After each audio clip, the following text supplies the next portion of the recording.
Facing challenges and overcoming setbacks is part of doing business. Whether you have the expertise to survive them or not could mean the difference between success or failure.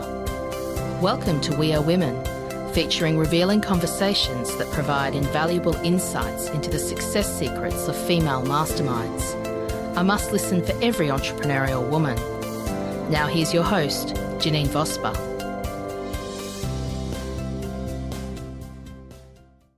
Hi, it's Janine Vosper, and welcome to this episode of the We Are Women podcast. Today I have with me Lucia Peters. Now, Lucia is empowers business owners to grow confidence in sharing their message and growing their business profile using social media. Facebook is the platform of choice that they teach and show how systems can make a difference between hustle and happiness. Yeah. For the past 25 years, Lucia has been an advocate and has empowered business owners using mindset, marketing, and brand style, taking them away from the excuses and the limiting beliefs which might be holding them back. So Lucia shares how brand and messaging of you and your brand requires congruency and cohesion for clients to receive your message as clear and precise. So what she's been doing is teaching business owners how to use Facebook, real estate, build their businesses, grow a community, and attract new clients. Now, I'm really interested to find out a lot more of this, Lucia. Welcome. Thank you for being on the We Are Women podcast today. Thank you, Janine. It's lovely to be here, and it's lovely to be on the We Are Women podcast. I'm super excited. It's probably only the second time I've ever been, third time on a podcast. So I'm really excited to share my story a little bit with you and get to know, let listeners get to know, I guess, a little bit about me and the journey that I've taken to get where I am now. So yeah, excellent. Yeah. So okay, I've done a couple of these, so we're all good. I think this will be about episode 145 or something like that. So it'll go. The time goes amazingly quickly once we sort of get into conversation and learning more about you. Before we came on, we were chatting about the heat wave and the storms coming through. When people listening to this, it could be May. There won't be a heat wave in May, but today when we're recording it, there is, and we're just sort of talking about, what the weather's like, and as you do, and the heat and how it's affecting how people respond to things and what they're doing and the actions that they are taking. And Lucia, you live on the Sunshine Coast, is that correct? I do. I live up near the mountains, and environment has such a strong impact on how we react in our personal life, but also in our business lives. And, that environment can be the weather, it can be what's going on emotionally, it can be energy, it can be all sorts of things. So I'm very much about running, and, I run this business on a probably a more soul-driven mission, so I've got this real mission to and passion to support people and help people get their business seen on social media. And that's the thing. A lot of people, I was talking this at a mastermind meeting I was running the other day, and we're talking about being on the right social media for you. And I'm a huge LinkedIn fan, and if you're in business, you need to be on LinkedIn. If you're not, well, then get out of business. But that's a connection through building through business. But you're talking about Facebook in particular. And so what's the demographic for Facebook, and why should we be on there? So I'll just bring you back. I was a LinkedIn, everyone had said to me, you need to be on LinkedIn because you're a business owner. And can I tell you, I've been off LinkedIn for 12 months, and this is my personal opinion, not, just where I'm at in it. My brother, who is a LinkedIn fan, has got, many followers. He uses LinkedIn. It is his platform of choice. Mm. But me, all my clients have come from Facebook. Every client I've had is either a referral through Facebook or Facebook itself. So either my personal page or my my group page, my community. And I'll talk a bit more about community a little bit later. That's great results. So you're obviously hitting the right demographic. And that's something that's so important, isn't it? That you are on the right platform for the people that you want to meet.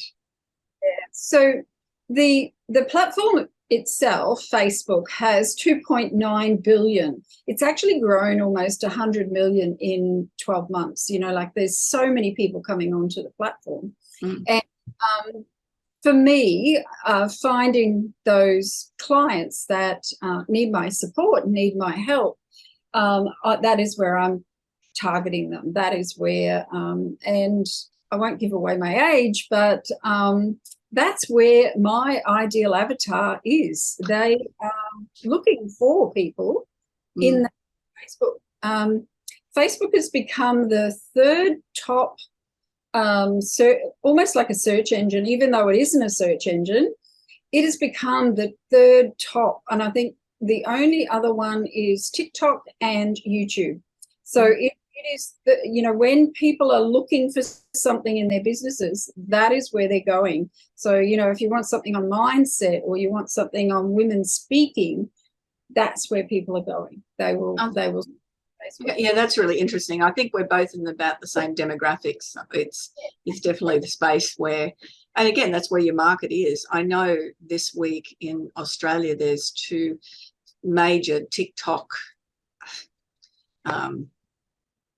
influencers that are visiting Australia, and they've got so many millions, 27 million followers or something to that effect. But all of the people that turned up to see them, 98% of them were young males around 17, 18 years of age. So that works well for them because that's the market they're targeting, and that's such an important factor, isn't it? Being in the right space. And marketing is about that, right? Marketing, as we change and evolve in our businesses, we need to be very aware of where our avatar or our ideal client is and whether or not they're shifting. But I've found all of mine, like I said, on Facebook. So that's right. I use Instagram because it's a meta platform as well. And basically Facebook gives you the opportunity to communicate as a business owner to those prospective clients. So why wouldn't you use it to the best advantage? And that's the point, isn't it? Using it to the best of your ability, because you can waste a lot of time on any social media, but using it the most effective ways. Before we get down that rabbit hole, because there's a big discussion on that, what got you into this, Lucia? What was it? What were you doing previously? And a little bit about me. So I left school when I was 15. I was 14 actually, but I asked my mum and dad if I could actually leave school, and they said yes. I said, rightio, I'll get a job. And I landed a position in a radio station, and I worked at a radio station in my hometown, which is Mount Isa. I grew up in country northwest Queensland, and that was very much a mining town. And back then, Janine, there wasn't a lot of opportunity for women. Women either did typing or they went into clerical positions, and I chose the clerical position. So I used to create all the ads for the disc jockeys in the day. So I would create the ads that they would talk on their radio, and I was very, very good at it. And it was just that introduction to marketing and advertising that I loved, and I stayed there for a short time and moved on. Because things happened, I was a young woman and I wanted to get advance myself. So I did some admin work and got a bookkeeping position, which was Back in those days, it was much more honourable than working in marketing and advertising. So anyway, because I come from an Italian background as well. So my father's Italian. The boys are the ones that earn all the money, and the girls, they are in the kitchen, all of the, the conditioned beliefs and the old, I guess it's old conditioning that, you leave school, get a job, then you find a boyfriend, get married and have children, and that's pretty much it, right? That was it for me. I met my husband 47 years ago, and that's going to give a bit of my but we've got our 43rd wedding anniversary coming up, so we're in the range. Yeah, you're getting there. And anyway, long story short, in the middle of having all those babies, I had a daughter that has very high support needs, and that actually threw our whole family. Now we've got a fire alarm going off, would you believe? It's stopped. Okay, cool. I couldn't hear it on this end. So, so yeah, that actually threw our whole family into a real it was disbelief. It was coping with the person, we had a daughter, and understanding, the whole process of extra that we had to do with that particular person. She's still with us. She's 43. And I won't go into the details, but there was a lot of, anger, grief journey in that. There was a lot of me putting all of my personal energy into raising her. My husband, had to provide for the family, etc. The one thing I did consciously do in all those years was I consciously became her advocate and became a very strong advocate for her, particularly when people would say she can't do that or there was a deficit. And I listened to Simon Sinek yesterday, and he was talking about ADHD and deficit, and how if we only didn't talk about the deficit, but we focused on the positive outcomes that come from that. And I've been a strong advocate for my daughter for many, many years. She's got a very strong personality. And with that came me becoming that really strong personality alongside her. So, questioning the doctors, questioning the professors that wanted to fix the way her fingers were because they were a bit different to what other people were. It was a personal development journey for me along the way because I had to find my voice. And as you can see, I'm in blue. I love blue. Blue is one of my favorite colors. And it's all connected to the energy of blue, which is, that you speak. And I have taught her to speak. She doesn't like something, she speaks, and if it's not listened to, then she speaks louder. And it's her mechanism to protect herself, and I've empowered her with that. So that's brilliant to have done that and created that. It's creating opportunities for her because she can have her own voice. But the interesting thing for me too is that growth for you, because a lot of people, when they've got special needs or they're carers, they tend to lose themselves. Yeah. What you didn't do that. You didn't lose yourself. You gained a voice of influence during that time. And I think it's easy to focus on the deficit or to focus on the things that are going. And don't get me wrong, I had plenty of times where I would yell and scream and why me and all of that. Mm-hmm. But I've had some amazing coaches in my time that have helped me to deal with that process of letting go of the anger, letting go of the grief, letting go of all of that, because it doesn't serve you. It doesn't serve the person that's standing beside you and needing that support either. No, that's a very important comment, to be able to let go of those things that might be holding you back, and grief and anger are two in particular, and guilt and blame are probably the foremost important things that really hold people back. And it becomes then it becomes dis-ease in their own body, and unfortunately a lot of people manifest that when they're holding on to those emotions. Yeah, you're right. And look, I can tell you that I'm not I'm not healthy, but I've learned to live with the amazing person she is, the strong person she is, and that she's taught me. Even when now some days I go, we haven't had respite, for instance, for 2 months, and I go, I can't deal with it. Yeah. What is the lesson there for me to understand? And for me, it's just patience. Being patient, listening to her voice, hearing what she's saying to me, and being proactive about that. So, helping her understand where I'm coming from, and vice versa. So, yeah.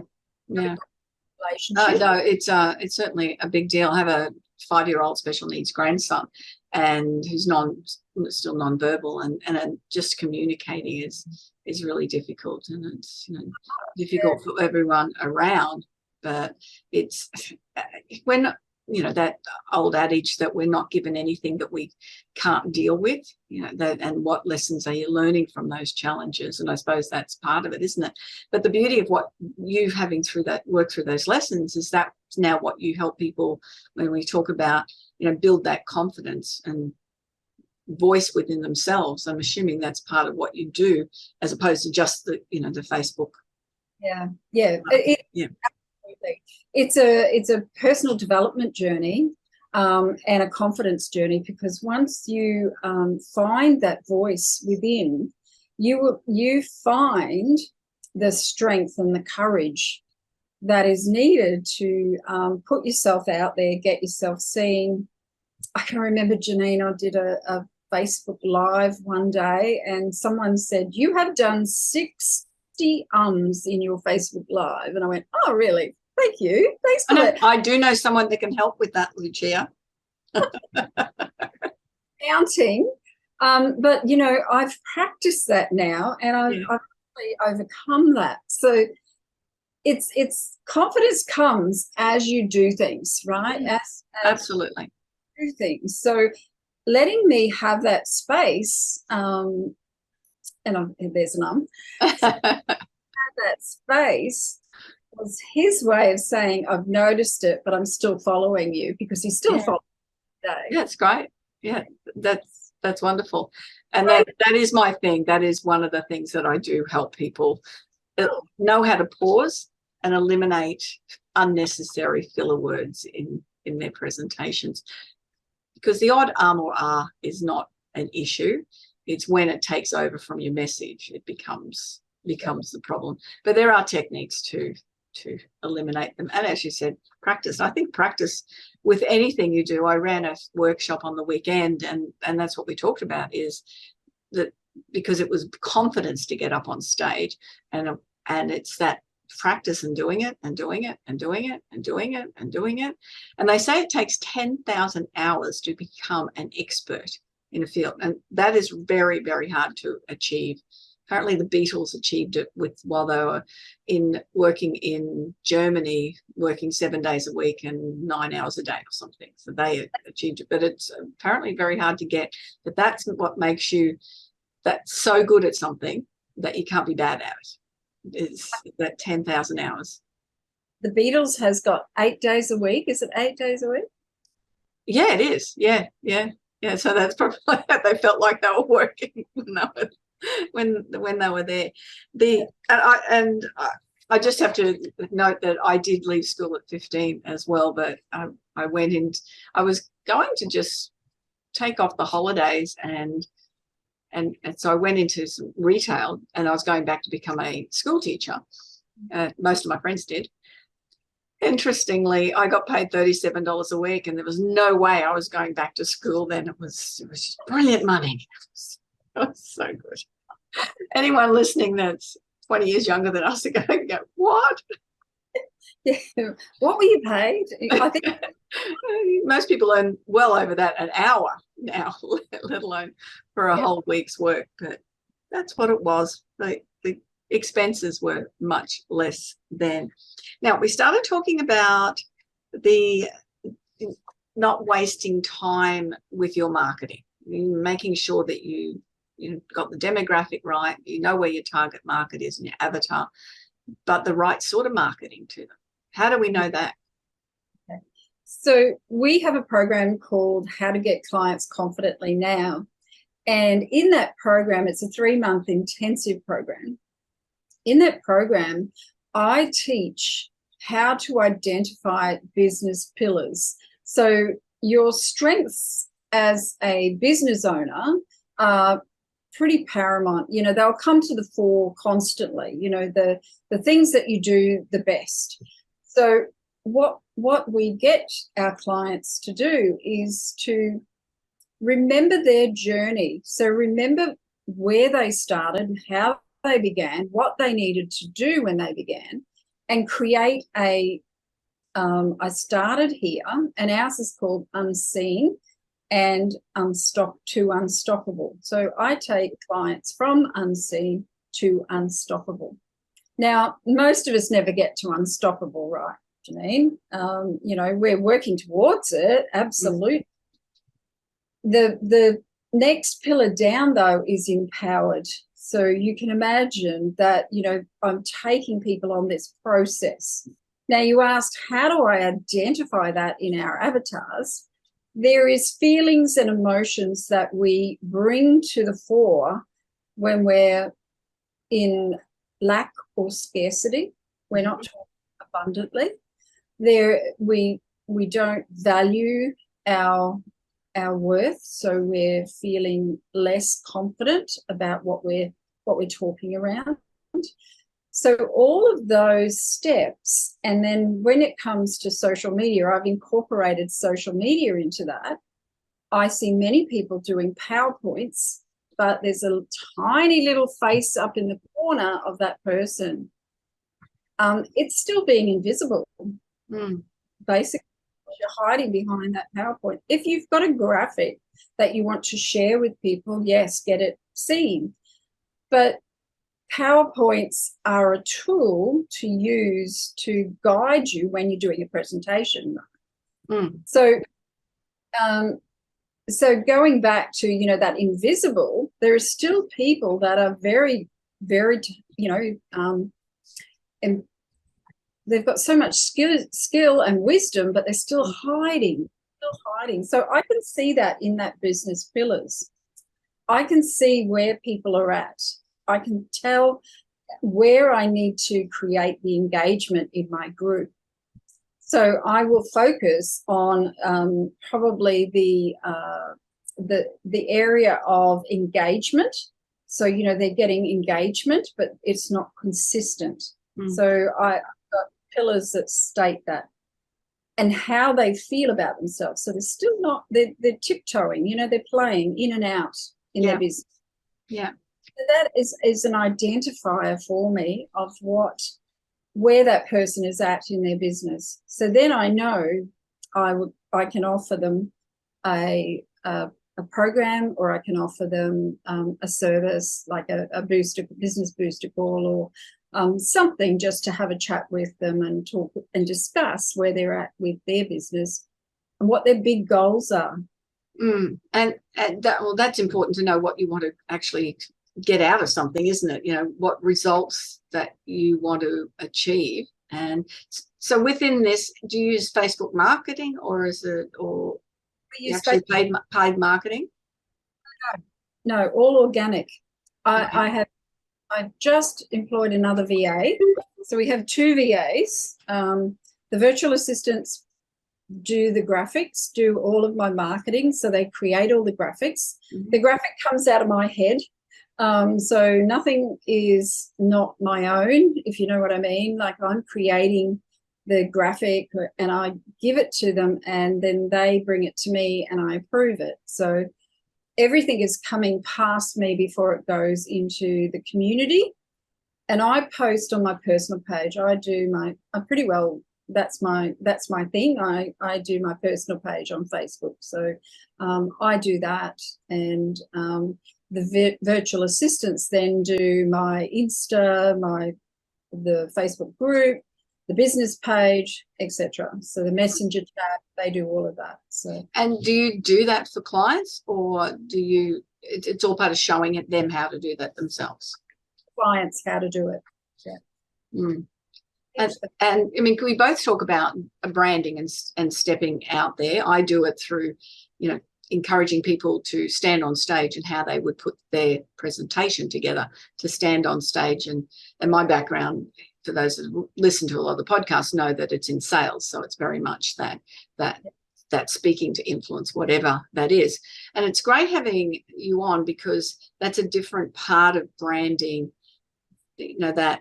And sometimes we've got to start even more there. And I do this as well, working with people with their values and belief systems. You dig down, because if you don't start there and you just try and go, okay, I'm going to go out and do this, you stop very quickly, don't you? Because it doesn't fit, or you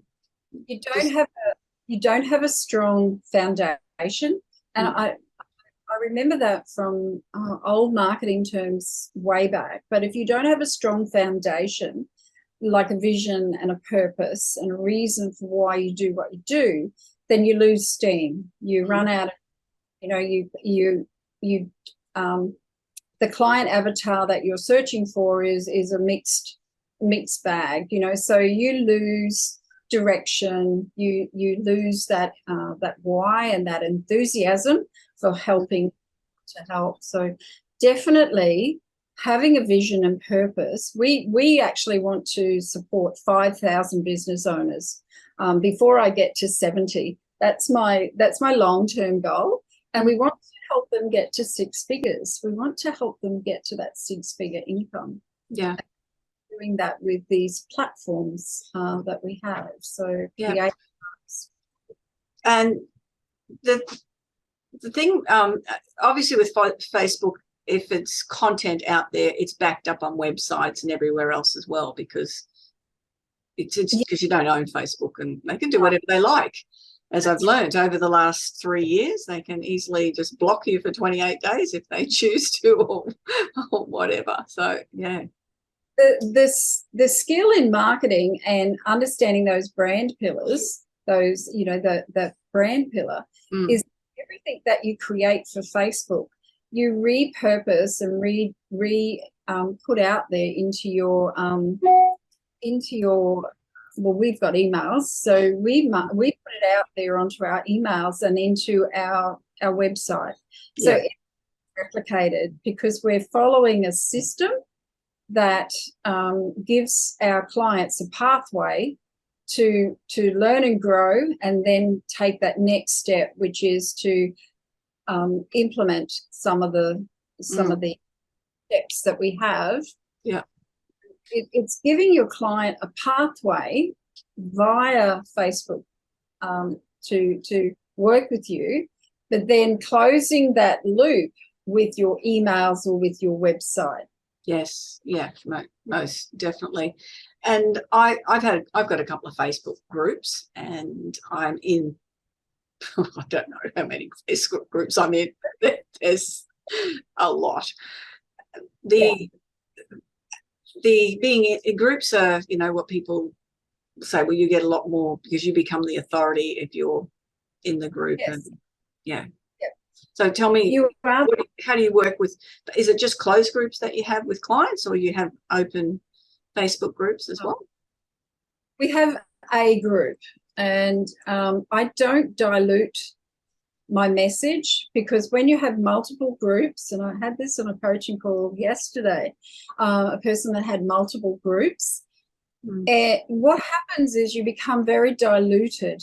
So your messaging becomes a little bit tired, and you're not as passionate about, one subject or another, So when you've got a clear outcome for that group, which is that everyone that comes into it is going to be educated in the process that I take them on, basically. Now, to get that engagement, that's up to me as the teacher to get that engagement in that group, because as they engage, they're letting you know what's their problem, their pain or their problem.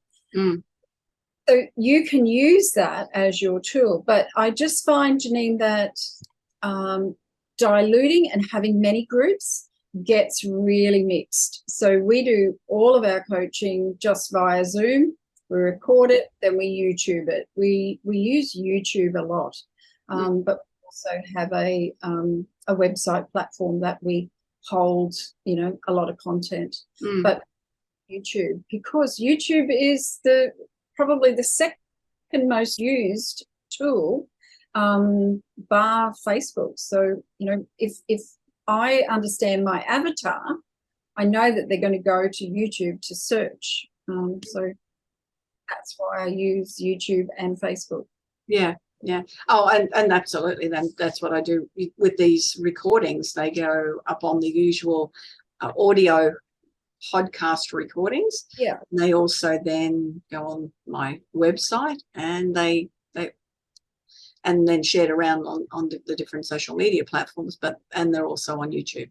And it makes it definitely getting things across where your clients are, as we said, right early on, then that makes a difference to the interaction as well. Yeah. So how do people get traction on Facebook then for you if they're not advertising, they're not doing paid advertising?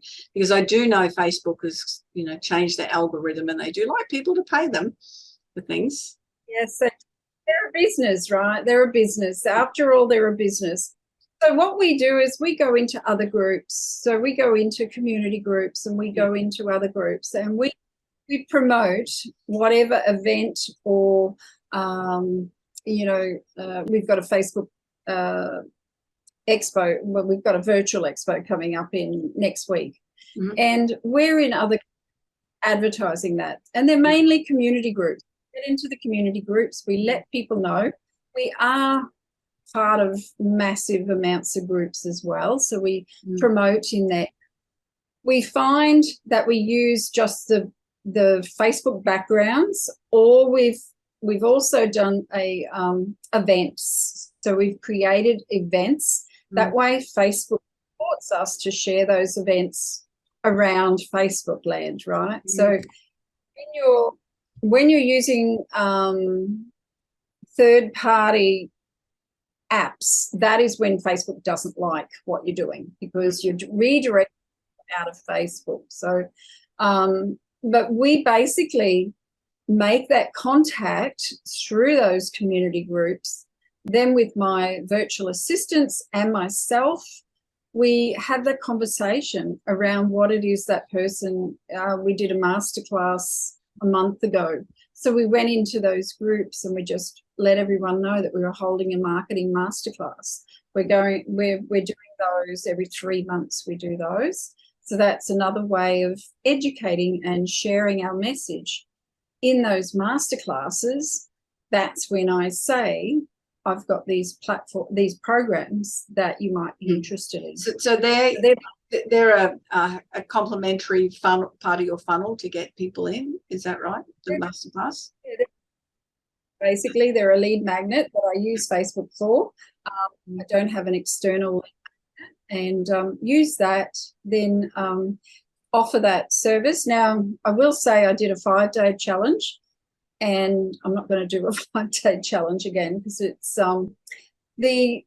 what happens is there's all this momentum. You get about 20 or 30 people that register, but as the week goes, things come up in their lives, and it just, by the time we finished, I think we finished with 5, and then the last time it was 3.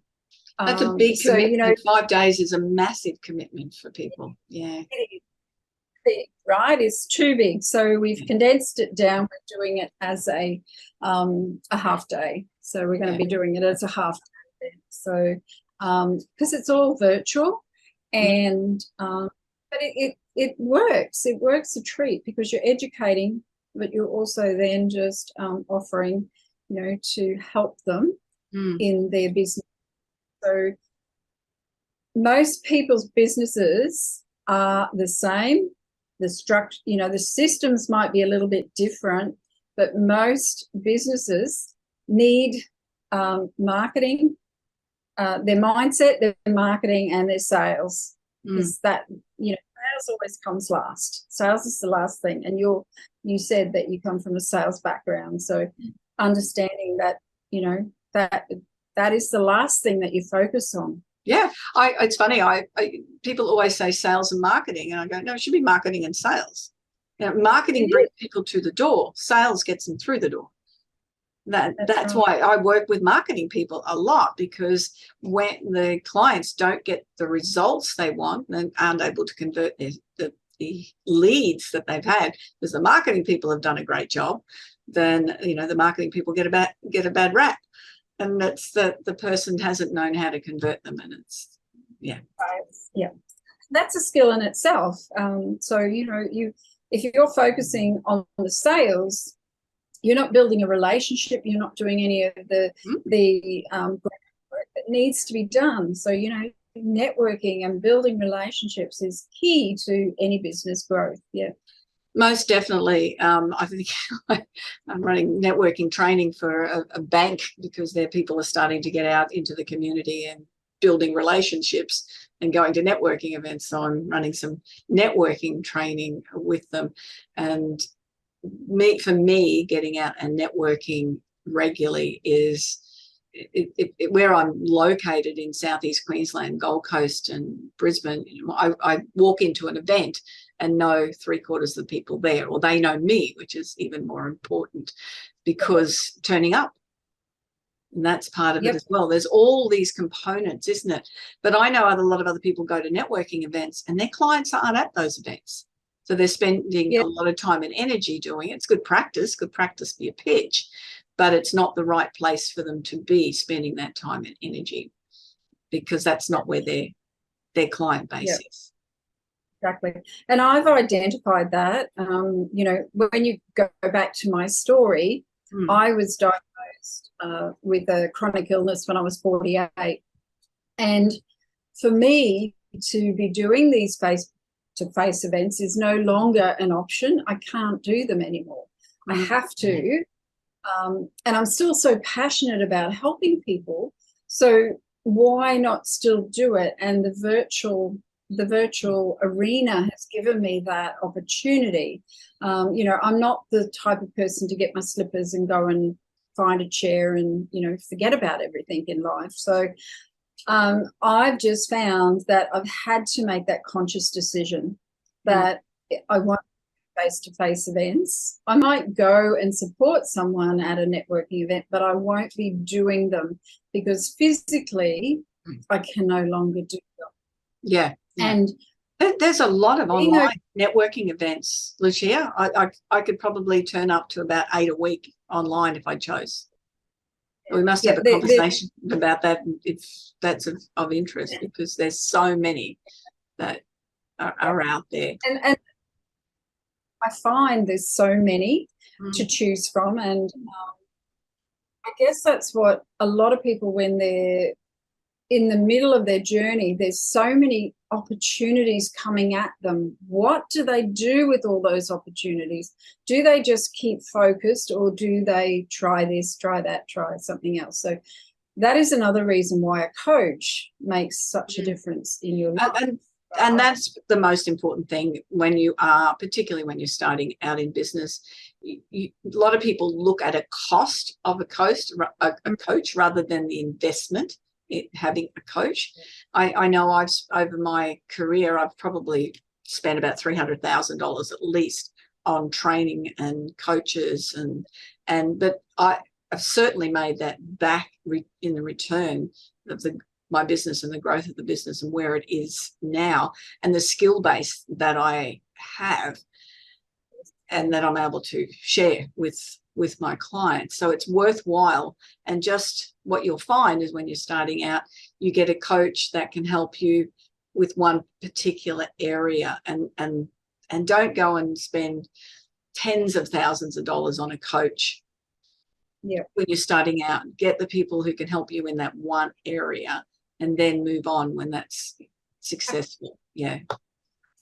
To agree with you there, Janine. It's don't get a coach that's trying to do everything. And I guess that's why there's personal development coaches, there's people that do mindset, there's people that teach spirituality, accounting, blah, blah, blah.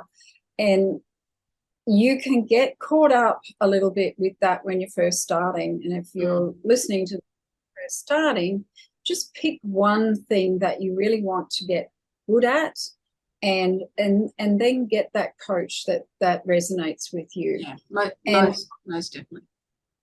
I believe that you're investing in your future self when you invest in a coach. Every coach that I've had over my time has been an investment in my personal growth or my business growth. I've never not come away from a coach where I haven't grown.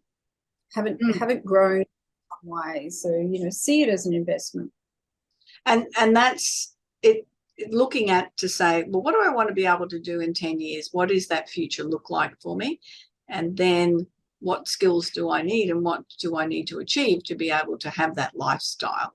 And that's something that I love about the way I have my business at the moment. It's a lifestyle business, and it fits in around family and all of my little activities that I get involved with and have lots of fun doing.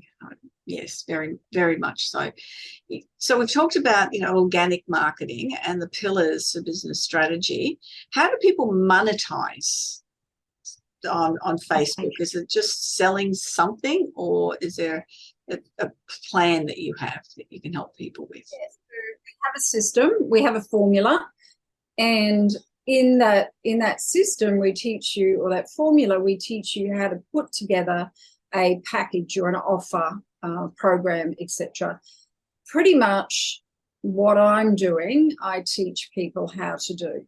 So I give them 3 choices, and people consciously make a decision. If you give them 3 options, they'll generally pick the middle option 9 times out of 10, right? So, and that's from a previous coach. She taught me that one, so that was a little gem for her. So giving people not too many options, but just the right amount of options, and then having your having your clients start that way brings them to the realization that they do have skills. So they're learning the way to execute the offer that they have. So that's basically what I'm teaching, is each one teach one. So teaching them how to put together their offer. Yeah, and that, I mean, a lot of people not even sure how to price their product or service. I'm part of a Queensland business mentoring group, and working with a lot of people that come on there. They've got products mostly rather than services, but just figuring out how to take it to market and price it is such an important factor. And I think that was pricing, because mine's service based, but pricing around and figuring out, if people pay that easily, well, then it's the next price, it's a bit dearer, then trial that price until you hit a price where people go, no thank you, and then that where you sit within the market, or offer more value, or get more well known, or stand on stage and speak to groups, and then you can offer things out even more, even at a higher rate then. Your volume's off, Lucia. I think you turned it off. just did it. Someone's just asked for a Kit Kat, and I just said, "You can have it." My daughter always seems to have a cameo performance every time I do an interview. She's knows when I'm on television. She tells me I'm on television, Mum. So yeah, I've lost my train of thought now. That's what happens. Yeah. So well, it just is that figuring out the price point is an interesting thing. When you're first beginning, I think don't price it too expensive. Like, don't overprice yourself. Put your do some research, see what others are charging. See where the market is, and see if that you fit into that market. So where is your avatar? Who is your avatar? What is your avatar going to spend on an offer that you've got? Do all your research. You have to do your research. And I can tell you a story about me that last year.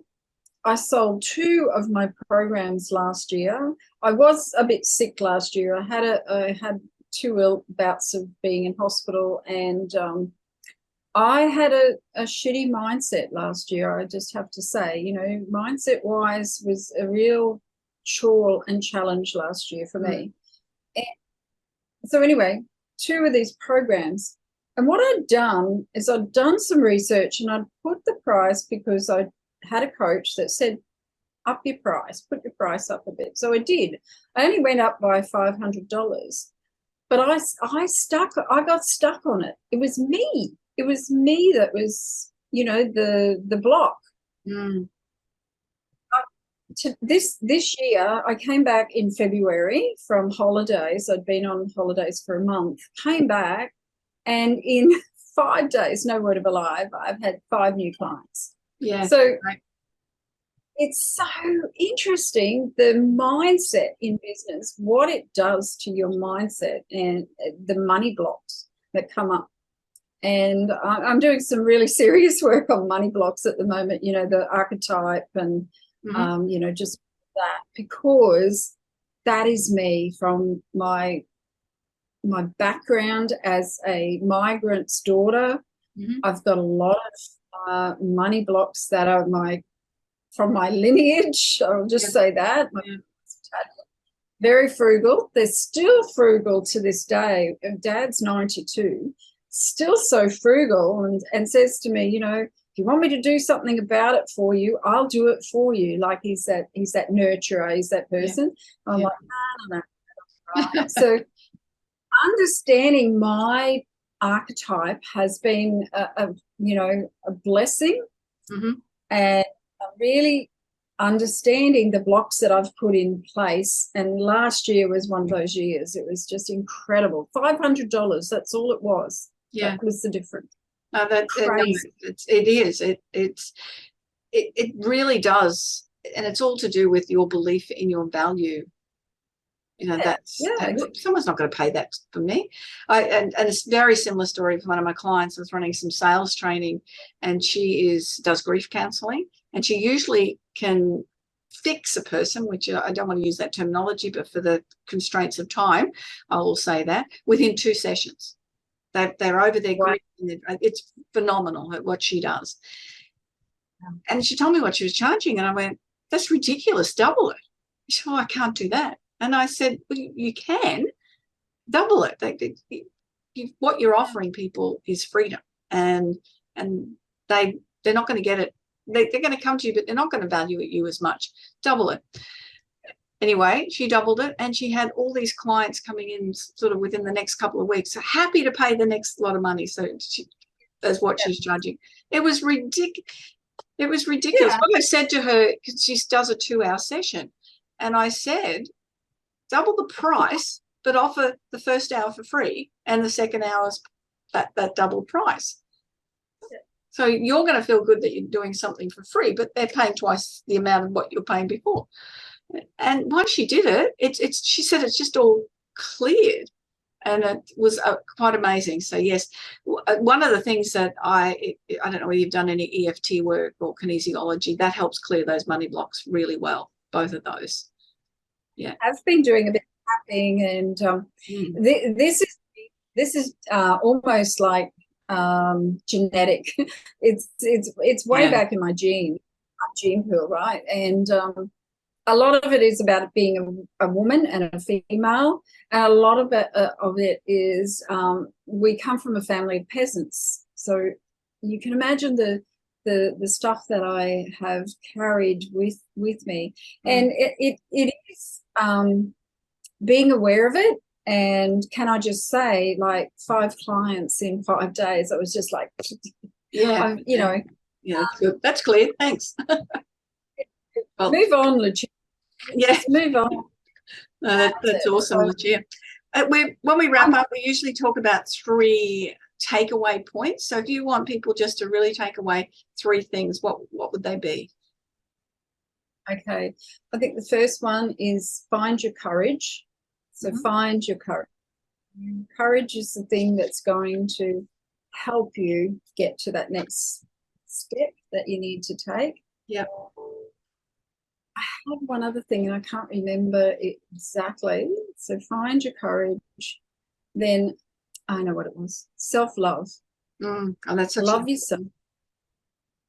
Love yourself. Love how you can help people. Love everything about you as that person. You know, you're perfect, imperfect, you know, all of those things that you do, you know, you judge, you compare, all of that, acknowledge that, but do it in a way that's loving. So self-love. Yeah. And then the other one is action. Like I'm a maverick. I don't know if you do know the money archetypes, but I'm an action. I'm a maverick. And it's, you know, I'll put my hand up, I'll do something and find out, you know, how to do it. So I think action is my motto that I've always found from when I was a 15-year-old. You know, I still in that 15-year-old woman.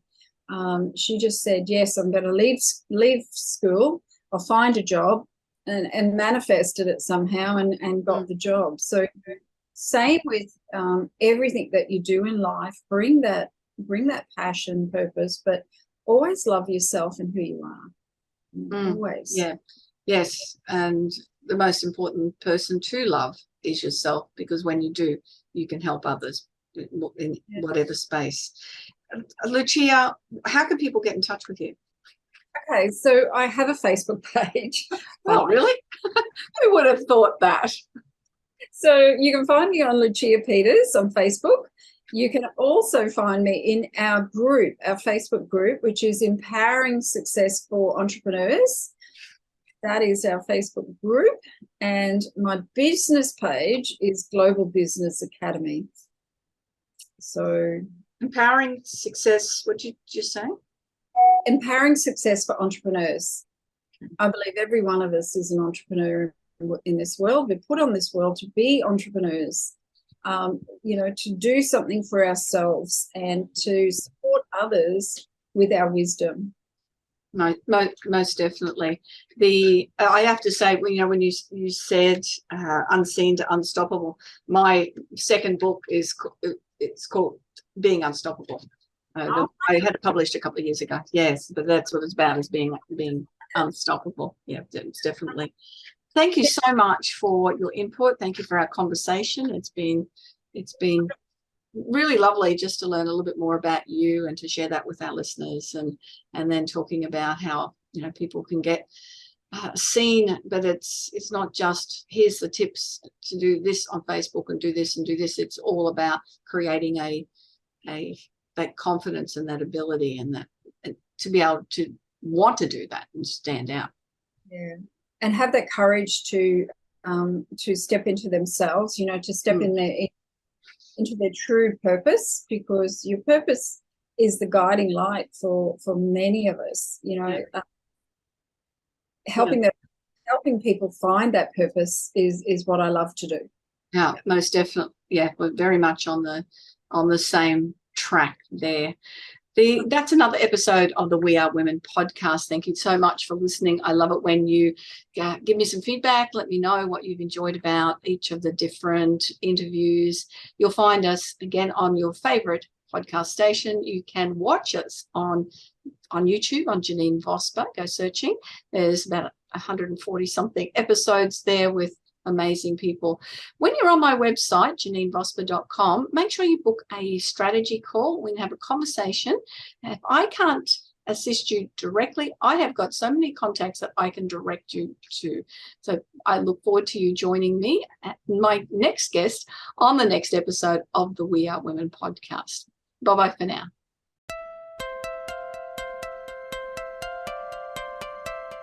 So, do you feel stuck in a rut in business? Visit speechperfect.com.au and download Janine's free ebook to avoid the 5 most common stumbling blocks women face in business. It's jam-packed full of tips to overcome the barriers that could be holding you back from the success that you dream your business will be. We would love you to leave a review of today's episode and share this podcast with other women in need of entrepreneurial inspiration. Subscribe to the next episode now and join the We Are Women community.